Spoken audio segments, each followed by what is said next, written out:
यार, आज हिंदी का ये महत्वपूर्ण वीडियो है और इस वीडियो में पूरी हिंदी को हम अच्छी तरह से देख लेते हैं। तो हिंदी का पूरा सिलेबस जो कि बीएड के एग्ज़ाम के लिए अत्यंत ही महत्वपूर्ण है और इस कारण से पूरी हिंदी का सिलेबस यहाँ पर रखने का प्रयास किया हूँ। आपको ये वीडियो कैसा लगा कमेंट करके ज़रूर बताइएगा। चलिए देखते हैं विषय हिंदी। तो यहाँ पर कुछ दिया गया नोट्स जो कि अत्यंत ही महत्वपूर्ण है। पहला है हिंदी भाषा की लिपि। तो हिंदी भाषा की लिपि देवनागरी लिपि होती है, सभी लोगों को पता है। दूसरा देखते हैं हिंदी भाषा के वर्णमाला में कितने वर्ण होते हैं, तो 52 वर्ण होते हैं। संयुक्त व्यंजन कौन सा होता है, छ, त्रिक, ज्ञ और स्रा, ये संयुक्त व्यंजन की श्रेणी में रखे जाते हैं।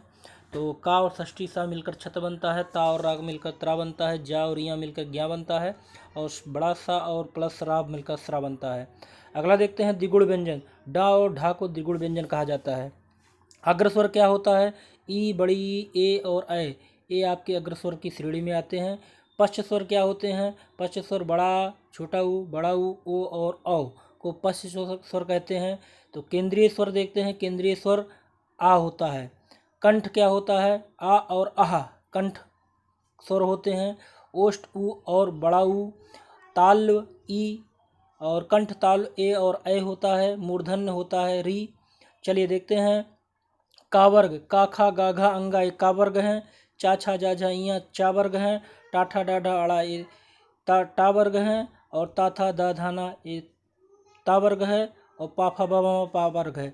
तो सभी वर्गों के व्यंजन जो होते हैं उनको स्पर्श व्यंजन कहा जाता है। का वर्ग को कंठ व्यंजन, चा वर्ग को तालु व्यंजन, टा वर्ग को मूर्धन व्यंजन और ता वर्ग को दंत व्यंजन और पा वर्ग को ओष्ठ व्यंजन कहा जाता है। तो आगे देखते हैं स्पर्श संघर्षी व्यंजन। तो चा और छा और जा और झा ये व्यंजन जो होते हैं चारों, वो स्पर्श संघर्षी व्यंजन की श्रेणी में आते हैं। अगला देखते हैं अघोष व्यंजन। तो अघोष व्यंजन क्या होता है, प्रत्येक वर्ग का प्रथम और द्वितीय व्यंजन, प्रत्येक वर्ग का प्रथम और द्वितीय व्यंजन अघोष व्यंजन कहलाता है। उदाहरण के लिए का खा, चा छा, टा ठा, ता था, पा फा। कहने का मतलब है प्रत्येक वर्ग का पहला और दूसरा अक्षर ये आपका घोष व्यंजन आएगा। घोष व्यंजन क्या होता है, घोष व्यंजन प्रत्येक वर्ग का तीसरा चौथा पांचवा व्यंजन आपका घोष व्यंजन कहलाएगा, जैसे ग, घ, अंगा। ठीक। अगला देखते हैं अल्प प्राण व्यंजन। अधिकतर पूछे जाते हैं अल्प प्राण व्यंजन। तो प्रत्येक वर्ग का पहला और तीसरा का, ग और पांचवा, पहला तीसरा और पांचवा ये आपके अल्प प्राण व्यंजन की श्रेणी में आएंगे। महाप्राण व्यंजन कौन से होते हैं, तो महाप्राण व्यंजन प्रत्येक वर्ग का दूसरा और चौथा व्यंजन महाप्राण की श्रेणी में आएगा। यहाँ पर दिया गया है खा और घा, छा और जा। तो प्रत्येक वर्ग यहाँ पर देखिए वर्ग दिया गया है, का वर्ग का खा गा घा अंगा चा छा जा जा इया। तो यहाँ कहा जा रहा है कि महाप्राण व्यंजन, तो महाप्राण व्यंजन दूसरा और चौथा वर्ग का दूसरा और चौथा वर्ण आपका महाप्राण व्यंजन कहलाएगा। चलिए आगे देखते हैं बनावट के आधार पर शब्द 3 प्रकार के होते हैं। अब हम शब्द पर आ गए हैं। बनावट के आधार पर शब्द मुख्यतः 3 प्रकार के होते हैं। पहला होता है रूढ़ शब्द, दूसरा होता है यौगिक शब्द, तीसरा होता है योग रूढ़ शब्द। ये जरूर पूछे जाते हैं। तो आइए समझते हैं रूढ़ शब्द क्या होते हैं। तो जो शब्द के योग से नहीं बनते हैं, जो किसी भी शब्द के योग से नहीं बनते हैं, वह रूढ़ शब्द कहलाते हैं। जैसे हाथ शब्द, काम, घर, ये सब आपके रूढ़ शब्द हैं। यौगिक शब्द क्या होता है, जो शब्द योग से बनाए जाते हैं, अर्थात 2 शब्दों के योग से जो शब्द बनाए जाते हैं यौगिक शब्द कहलाते हैं। जैसे विद्यार्थी, विद्या और अर्थी, छात्रावास, छात्रा और वास और विश्वविद्यालय, विश्व और विद्यालय, ये सब योग से बनाए गए इसलिए यौगिक शब्द कहलाएंगे। अगला देखते हैं योग रूढ़ शब्द क्या होते हैं। जो शब्द 2 या 2 से अधिक शब्दों के योग से बनते हैं परंतु सामान्य अर्थ में न प्रकट होकर वह विशेष अर्थ को प्रकट करते हैं, वो योग रूढ़ शब्द कहलाते हैं। जैसे पंकज, पंकज का अर्थ होता है कमल, जलद, जलद, बादल, लंबोदर, लंबोदर का अर्थ होता है गणेश। चलिए ये हो गया। अगला देखते हैं संज्ञा पर आ जाते हैं। संज्ञा का अर्थ होता है नाम। संज्ञा शब्द का अर्थ होता है नाम। संज्ञा 5 प्रकार के होते हैं, यहाँ पर दिया गया है। व्यक्तिवाचक संज्ञा, जातिवाचक संज्ञा, समूहवाचक संज्ञा, द्रव्यवाचक संज्ञा और भाववाचक संज्ञा। तो पहला व्यक्तिवाचक संज्ञा पढ़ते हैं। तो व्यक्तिवाचक संज्ञा में व्यक्तियों का नाम, नदियों का नाम, शहरों का नाम, ये सब जो भी आए वो व्यक्तिवाचक संज्ञा में रखे जाएंगे। जैसे प्रयाग, अंकित, काशी, हिमालय, ये सब आप व्यक्तिवाचक संज्ञा में आएंगे। अगला देखते हैं दूसरा जातिवाचक संज्ञा। तो जातिवाचक संज्ञा में मनुष्य, पर्वत, प्रधानमंत्री, किसान और हाथी, ये सब शब्द जातिवाचक संज्ञा में आएंगे। अगला देखते हैं समूहवाचक संज्ञा क्या होगा। तो सेना, भीड़, दल, अर्थात एक से अधिक लोगों का जब समूह होता है तो वहाँ समूहवाचक संज्ञा होगा। तो सेना तो एक व्यक्ति से बनेगी नहीं, कई लोगों से, इसलिए सेना समूहवाचक संज्ञा है। भीड़ समूहवाचक संज्ञा है। दल समूहवाचक संज्ञा है। द्रव्यवाचक संज्ञा देखते हैं। द्रव्यवाचक संज्ञा में सोना, चांदी, कोयला, घी, तेल, ये सब खाने पीने की वस्तु सभी को द्रव्यवाचक संज्ञा में रखते हैं। भाववाचक संज्ञा में भाव का प्रधानता होता है, जैसे बुढ़ापा, बचपन, जवानी, मित्रता, ये सब भाववाचक संज्ञा है। आगे देखते हैं हिंदी में पुल्लिंग देख लेते हैं और स्त्रीलिंग। व्याकरण में दो प्रकार के लिंग होते हैं हिंदी व्याकरण में। पहला होता है पुल्लिंग, दूसरा होता है स्त्रीलिंग। पुल्लिंग की पहचान कैसा होता है। तो पुल्लिंग की पहचान को जानने के लिए धातु, अन्न, माह, दिवस, तारे, ग्रह, रत्न, देश, शहर, पहाड़, वृक्ष के नाम सभी पुल्लिंग होते हैं। लेकिन कुछ अपवाद भी है, जैसे पृथ्वी आपका स्त्रीलिंग है, चांदी आपका स्त्रीलिंग है, मूंग आपका स्त्रीलिंग है, अरहर आपका स्त्रीलिंग है, मकई आपका स्त्रीलिंग है, दाल स्त्रीलिंग है, इमली स्त्रीलिंग है, काशी स्त्रीलिंग है, मथुरा स्त्रीलिंग है, अयोध्या स्त्रीलिंग है। चलिए इसके बाद आते हैं हम नदियों के नाम, तिथियों के नाम, आकारांत शब्द जैसे डलिया, खटिया, इकारांत शब्द रोटी, लाठी, कुर्सी, ठीक, ये सब आपके स्त्रीलिंग की श्रेणी में आएंगे। लेकिन अपवाद में घी, दही, पानी, हाथी आपका पुल्लिंग है। अगला देखते हैं वट, हट, न, ता, ई, आई भाववाचक शब्दांत स्त्रीलिंग शब्द होते हैं, जैसे बनावट, घबराहट, शिष्टता, ये आपके स्त्रीलिंग शब्द में रखे जाएंगे। अगला देखते हैं हिंदी में कारक। तो कारक जान लेते हैं। हिंदी में कारक की संख्या 8 होती है, लेकिन संस्कृत में इसे 6 माना जाता है। तो सबसे पहले कर्ता कारक। कर्ता कारक विभक्तियाँ होता है ने, तो अंशु ने भोजन किया, यहाँ पर अंशु ने, तो विभक्ति ने आ गया, कर्ता कारक है। कर्म कारक, कर्म कारक मतलब होता है विनय पुस्तक पढ़ रहा है, तो यहाँ कर्ता ने कर्म को, पुस्तक को पढ़ रहा है। अगला करण कारक, स्नेहा लेखनी से लिखती है, यहाँ से विभक्ति है। अगला देखते हैं संप्रदान कारक, सीमा भाई के लिए मिठाई लाती है, के लिए। अपादान कारक, वृक्ष से पत्ते गिरते हैं, अलग होने के अर्थ में। संप्रदान कारक, मोहन सोहन के लिए घड़ी खरीदी, के लिए संप्रदान कारक। और यहाँ संबंध कारक, राजा का पुत्र काकी के रारी दे। अधिकरण कारक, मेज पर पुस्तक रखी है, मे पर ऊपर। संबोधन कारक, राम इधर आओ, हे भो अरे। तो ये कारक, हिंदी में कारकों की संख्या 8 होती है और सभी कारक विभक्ति से हिंदी में कारकों को हम पहचानते हैं। अगला है सर्वनाम के भेद। तो सर्वनाम मुख्यतः 6 प्रकार के होते हैं। पुरुषवाचक सर्वनाम, निश्चयवाचक सर्वनाम, अनिश्चयवाचक सर्वनाम, संबंधवाचक सर्वनाम, प्रश्नवाचक सर्वनाम और निजवाचक सर्वनाम। तो सर्वनाम देखते हैं। इसके बाद विशेषण। तो विशेषण की बात करते हैं तो विशेषण मुख्यतः 4 प्रकार के होते हैं। गुणवाचक विशेषण, संख्यावाचक विशेषण, परिमाणवाचक विशेषण, सार्वनामिक विशेषण। तो पहला समझते हैं गुणवाचक विशेषण कहाँ होगा। तो गुणवाचक विशेषण जिन शब्दों से पदार्थ के गुण, रंग, आकार, दशा, अवस्था आदि का बोध हो उन्हें गुणवाचक विशेषण कहते हैं, जैसे भला, बुरा, नीला, कुरूप, ऊंच, बाहरी, लंबा आदि। दूसरा देखते हैं संख्यावाचक विशेषण कहाँ होगा। तो जिससे वस्तुओं की संख्या का बोध होता है संख्यावाचक विशेषण कहते हैं, जैसे 7, पहला, चौगुना, दोनों, हर एक, प्रत्येक, ये आपके संख्यावाचक विशेषण दर्शाते हैं। परिमाणवाचक विशेषण जो शब्द किसी वस्तु के परिमाण अर्थात नाप तौल का बोध कराता है वो परिमाणवाचक विशेषण होता है। यहाँ पर परिमाणवाचक विशेषण दिया है, जैसे 4 किलो, थोड़ा दूध आदि। चौथा देखते हैं सार्वनामिक विशेषण जो सर्वनाम विशेषण की भांति प्रयुक्त होते हैं वो सार्वनामिक विशेषण कहते हैं, जैसे यह लड़का हमारे विद्यालय का है, वह आदमी हमारा शत्रु है। यहाँ यह और वह सार्वनामिक विशेषण का काम कर रहे हैं। अगला देखते हैं विशेष में क्या है। विशेष में तुलनात्मक विशेषण की 3 अवस्थाएं होती हैं, मूलावस्था, उत्तरावस्था और उत्तमावस्था। मूलावस्था अधिक, उत्तरावस्था अधिकतर, अधिकतम, उच्च, उच्चतर, उच्चतम, निम्न, निम्नतर, निम्नतम। चलिए आगे देखते हैं। अब आते हैं क्रिया पर। क्रिया को समझते हैं। जिन शब्दों से किसी काम का करना अथवा होना पाया जाए उसे क्रिया कहते हैं। क्रिया 2 प्रकार का होता है, सकर्मक क्रिया और अकर्मक क्रिया। पहला पढ़ते हैं सकर्मक क्रिया। जिस क्रिया के व्यापार पर फल कर्म पर पड़ता है वो सकर्मक क्रिया होता है, जैसे मोहन आम खा रहा है, तो किसको खा रहा है? आम को खा रहा है। तो यहाँ सकर्मक क्रिया है, कर्म के साथ क्रिया का वर्णन किया जा रहा है।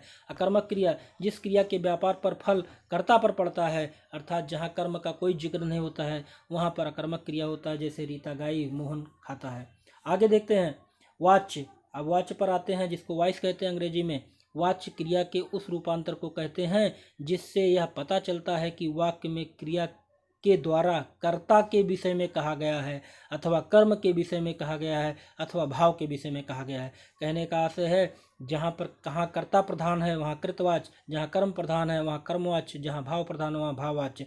तो वाच्य के 3 भेद होते हैं, कृतवाच्य, कर्मवाच्य और भाववाच्य। जो पहला देखते हैं कृतवाच्य, जहाँ कर्ता की प्रधानता हो वहाँ कृतवाच्य, जैसे आभा पुस्तक पढ़ती है तो यहाँ पर कर्ता की प्रधानता है। कर्म, जहाँ क्रिया की प्रधानता हो, कर्म की प्रधान जहाँ क्रिया में कर्म की प्रधानता हो, जैसे आभा द्वारा पुस्तक पढ़ी गई।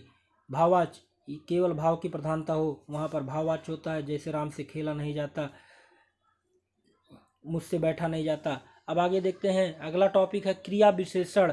तो क्रिया विशेषण से भी प्रश्न आते हैं, तो क्रिया विशेषण पढ़ते हैं। क्रिया की विशेषता बतलाने वाले शब्दों को क्रिया विशेषण कहते हैं, अर्थात जो शब्द क्रिया की विशेषता बताते हैं वो क्रिया विशेषण कहलाते हैं। और क्रिया विशेषण मुख्यतः 4 भेद होते हैं, रीतवाचक क्रिया विशेषण, कालवाचक क्रिया विशेषण, स्थानवाचक क्रिया विशेषण और परिमाणवाचक। पढ़ते हैं रीतवाचक क्रिया विशेषण। रीत का मतलब होता है ढंग, अर्थात इसे रीत का बोध होता है, जिसमें रीत का बोध होता है। जैसे वह जैसे तैसे जाता है, जाता है कैसे? जैसे तैसे। राम बेशक अच्छा लड़का है, घोड़ा तेज दौड़ता है, यहाँ रीतवाचक क्रिया विशेषण होगा। अगला देखते हैं कालवाचक, इसमें समय का बोध होता है, इसमें समय का बोध होता है, वहाँ कालवाचक विशेषण होता है। अब जैसे तुम प्रतिदिन दौड़ते हो, तुम परसों जाओ, तुम राम परसों जाएगा, तो यहाँ परसों और प्रतिदिन समय का बोध करा रहा है। तीसरा देखते हैं स्थानवाचक क्रिया विशेषण, इसमें स्थिति और दशा का बोध होता है, इसमें स्थिति और दशा का बोध होता है, स्थान का बोध होता है, वहाँ पर स्थानवाचक क्रिया विशेषण होता है। जैसे तुम इधर आओ, राम हर तरफ दौड़ता है, तो हर तरफ, इधर उधर, ये सब स्थान का बोध करा रहा है। चौथा देखते हैं परिमाणवाचक क्रिया विशेषण, इसमें परिमाण का बोध होता है, नाप तौल का बोध होता है। राम कितना दौड़ता है। निश्चय परिमाणवाचक, अनिश्चय परिमाणवाचक 2 प्रकार के होते हैं। यहाँ पर उदाहरण दिया गया, राम कितना दौड़ता है, यहाँ पर अनिश्चय प्रमाणवाचक है। सोहन अधिक खाता है, अनिश्चय प्रमाणवाचक है। आगे देखते हैं तद्भव और तत्सम भी आता है। तद्भव शब्द क्या होता है? जो संस्कृत शब्द कुछ रूप में परिवर्तन के साथ हिंदी शब्दावली में आ गए हैं वो तद्भव शब्द कहलाते हैं। जैसे अहीफेन का तद्भव अफीम होता है, आशीष का तद्भव आशीष होता है। तत्सम शब्द क्या होते हैं? जो शब्द संस्कृत भाषा से हिंदी में आए हैं और ज्यों के त्यों प्रयुक्त होते हैं, तत्सम शब्द कहलाते हैं। जैसे अंगुली, अंगार, ईदृश, उपाध्याय, आशा, आदित्यवार, इयत, उष्ट्र, उलूक, निपृत, निर्वहण, स्थल, दंत, ये सब आपके तत्सम शब्द हैं। आगे देखते हैं पर्यायवाची शब्द पूछे जाते हैं। पर्यायवाची शब्द क्या है? समान अर्थ रखने वाले शब्द पर्यायवाची शब्द कहलाते हैं। जैसे अरण्य, अरण्य का पर्यायवाची वन, विपिन, अटवी, कानन, जंगल। अन्वेषण का पर्यायवाची गवेषण, खोज, जांच, शोध। कमल का पर्यायवाची उत्पल, कुवलय, इंदिवर, पदम, सरोज, अरविंद, सरसिज, पुंडरीक, वारिज। तलवार का पर्यायवाची अस्य, कृपाण, खड्ग, चंद्रहास। देवता का पर्यायवाची अमर, विबुध, निर्झर, गिरवाड़। अर्जुन का पर्यायवाची पार्थ, धनंजय, कौतिन्य, गुड़ाकेश। इसके बाद विलोम शब्द भी पूछे जाते हैं। तो विलोम शब्द समझते हैं, किसी शब्द का विपरीत या उल्टा अर्थ बताने वाले शब्द को विलोम शब्द कहते हैं। यहाँ कुछ विलोम शब्द दिया गया, जैसे अपेक्षा का उपेक्षा, अपकार का उपकार, अमीर का गरीब, अल्पज्ञ का बहुयज्ञ, अधुतातन का पुरातन, आरोही का अवरोही। आगे देखते हैं वाक्यांशों के लिए एक शब्द पूछे जाते हैं, अर्थात कई वाक्य के लिए एक शब्द।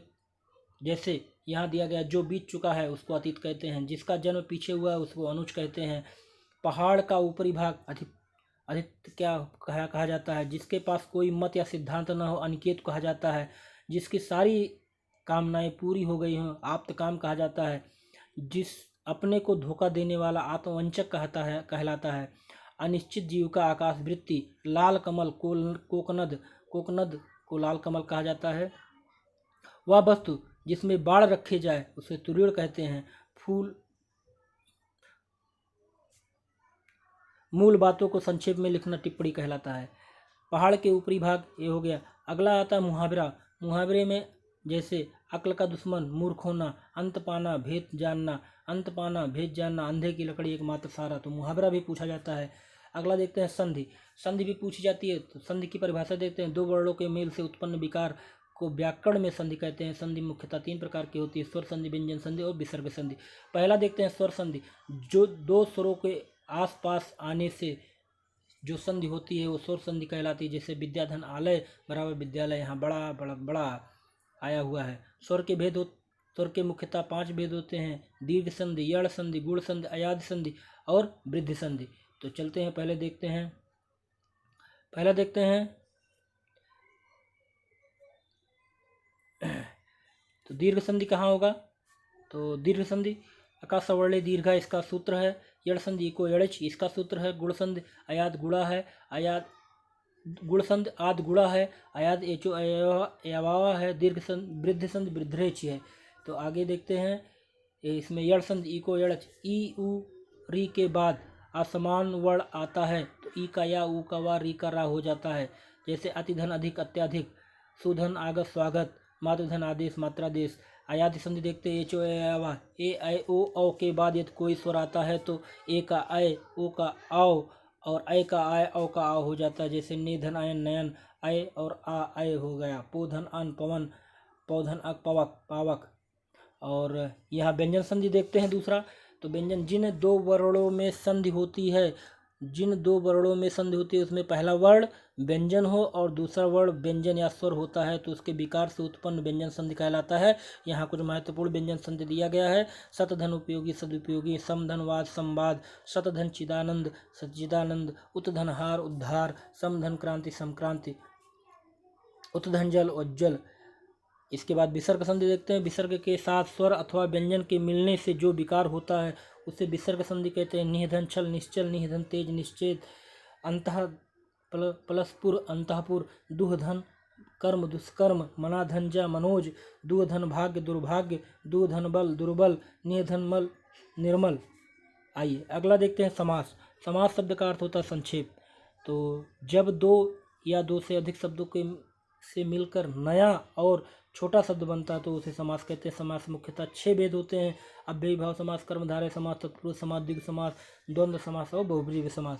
पहला समझते हैं अव्ययी भाव समास। इस समास में पहला पद अव्यय होता है, दूसरा पद संज्ञा होता है और पूरा पद संक्रिया विशेषण के अर्थ में कार्य करता है। जैसे यथाशक्ति, शक्ति के अनुसार, बतौर, बतौर के साथ, भरपेट, भरपेट। तत्पुरुष समास क्या होता है? तत्पुरुष समास समझते हैं जिस समास का उत्तर पद अर्थात अंतिम पद प्रधान होता है उसे तत्पुरुष समास कहते हैं। तत्पुरुष समास में कारक विभक्ति का लोप होता है। जैसे नेत्रहीन, नेत्र से हीन, गंगा जल, गंगा का जल, कवि श्रेष्ठ, कवियों में श्रेष्ठ, सभा भवन, सभा के लिए भवन, स्वर्ग प्राप्त, स्वर्ग को प्राप्त, तुलसी कृत, तुलसी द्वारा कृत। अगला देखते हैं द्वंद्व समास। जिसके दोनों पद प्रधान हो वहाँ द्वंद्व समास होता है। जैसे राम लक्ष्मण, भला बुरा, माता पिता।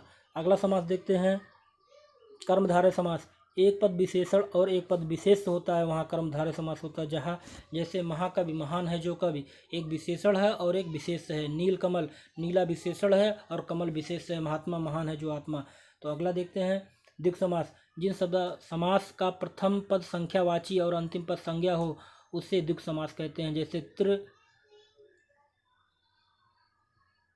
त्रिफल, त्रिफला अर्थात 3 फलों का समाहार, नवरत्न, 9 रत्नों का समाहार, पंचवटी, 5 वटों का समाहार।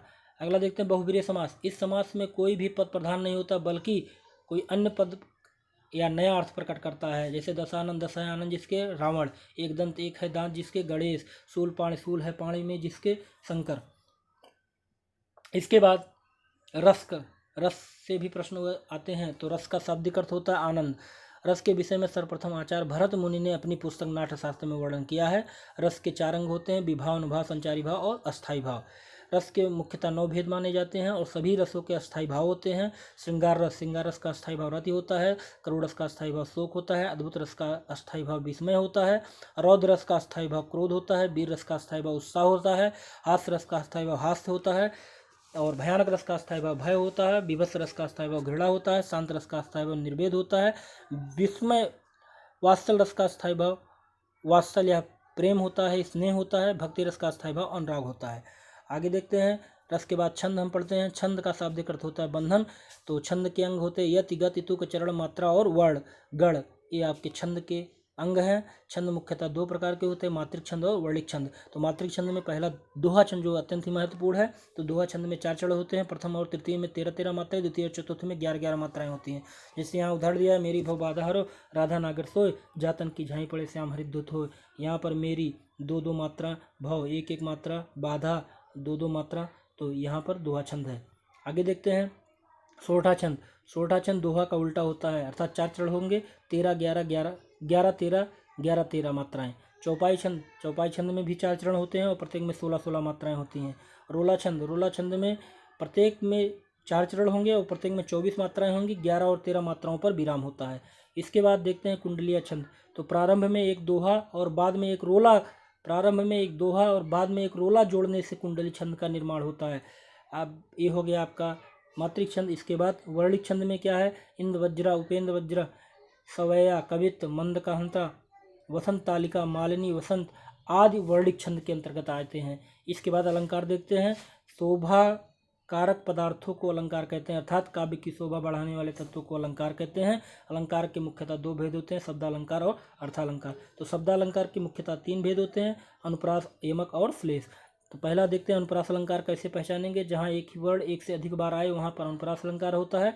जैसे उदाहरण दिया गया, सो सुख सुजस सुलभ मोहि स्वामी, यहाँ पर सा वर्ण एक से अधिक बार आया, इसलिए यहाँ पर अनुप्रास अलंकार होगा।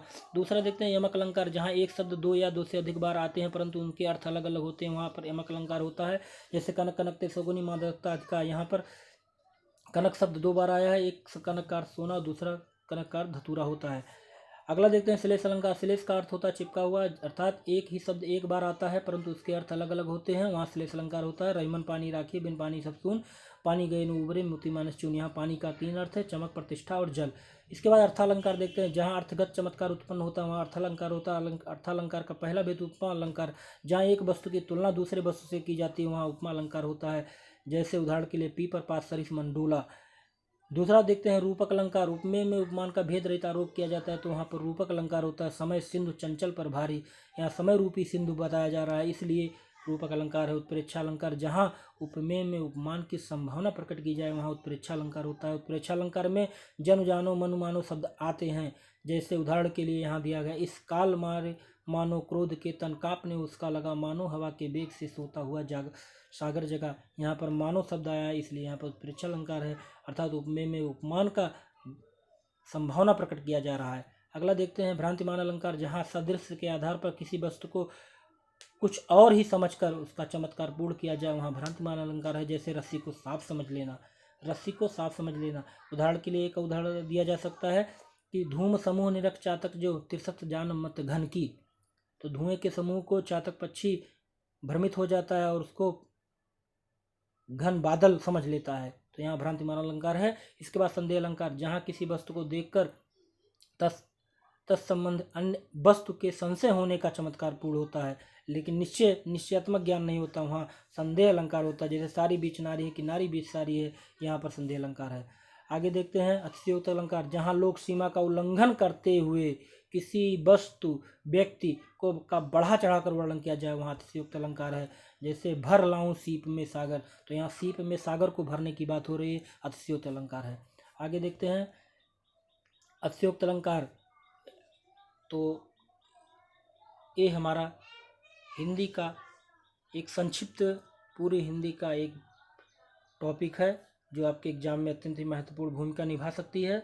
आप 1-2 बार इसको अवश्य देखिए और निश्चित ही आपको इसका लाभ मिलेगा। आपको यह वीडियो कैसा लगा आप कमेंट करके ज़रूर बताइए, लाइक कीजिए और सब्सक्राइब कीजिए। अगले वीडियो में फिर मिलते हैं, तब तक के लिए जय हिंद।